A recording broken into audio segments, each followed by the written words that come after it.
Okay ဒီနေ့ဗီဒီယိုလေးမှာကျွန်တော် color grading ရဲ့အတုံးဝင်ပုံနဲ့အတုံးပြုပုံလေးကိုကျွန်တော်ရှင်းပြသွားမှာဖြစ်ပါတယ်ကျွန်တော်တို့အခုပထမဆုံးကျွန်တော်တို့ color grading ကိုနှိပ်မယ်ဒီပုံမှာကျွန်တော်တို့ပုံမဲ့အားဖြင့်ကြည့်မယ်ဆိုရင်တော့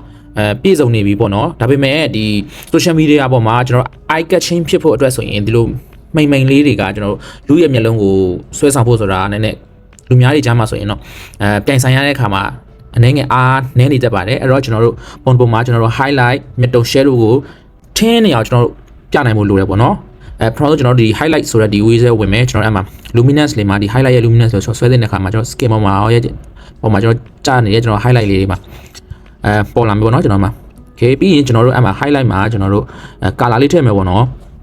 အပိုင်းအောင် skin လေးသွားခြင်းကျွန်တော်ဒီမှာ hue ထဲမှာကျွန်တော်ဒီအပိုင်းအောင်လောက်လေးရွှေ့တဲ့အခါမှာ skin လေးမှာကျွန်တော်အပိုင်းအောင်လေး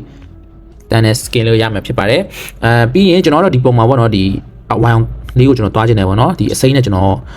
သုံးပါဆိုတော့လေနော်ပြီးရင်ကျွန်တော်မြစ်သုံးပါဆိုရင်တော့မြစ်သုံးကကျွန်တော်တို့မျက်နှာမှာအရိပ်ကျတဲ့နေရာပိုင်းလေးတွေပေါ့နော်ဒီဘလိုပဲကျနေတဲ့အရိပ်ရနေတဲ့နေရာပိုင်းလေးကျွန်တော်ဆွဲတင်မယ် luminance ပြီးရင် saturation လေးကိုကျွန်တော်နည်းနည်းပဲထားမယ်အဲ့ဒါကတော့ကျွန်တော်ဒီတိုင်းလေးပဲ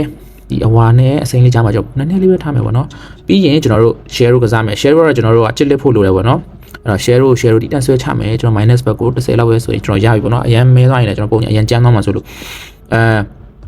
ကျွန်တော်ဒီပုံမှာကျွန်တော်အစိမ်းနဲ့ဝါသွားမှာဆိုတော့ကျွန်တော် highlight ပုံမှာကျွန်တော်အဝါသွားထားတယ်ကျွန်တော်အဲ့မှာ share လေးမှာကျွန်တော်တို့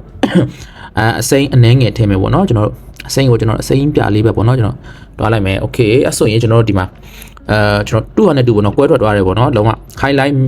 မစ်တုံ share တီးတောင်ကွဲထွက်သွားတယ်အဲ့မှာကျွန်တော်တို့ before after လေးပြမယ်ပေါ့နော် color grading လေးကိုလုံးဝဘောနော် original ခုနအဆင်ပြေပါပြီဆိုတော့ color ထုတ်ကိုပို့ပြီးမှပို့ပြီးဆွဲဆောင်မှုရှိတဲ့ပုံတစ်ပုံရလာတယ်ပေါ့နော် okay ဒီနေ့ဗီဒီယိုလေးကတော့ကျွန်တော်ဒီလောက်ပါပဲနောက်ဗီဒီယိုမှာကျွန်တော်ပြန်လည်ဆုံးတွေ့ပါမယ်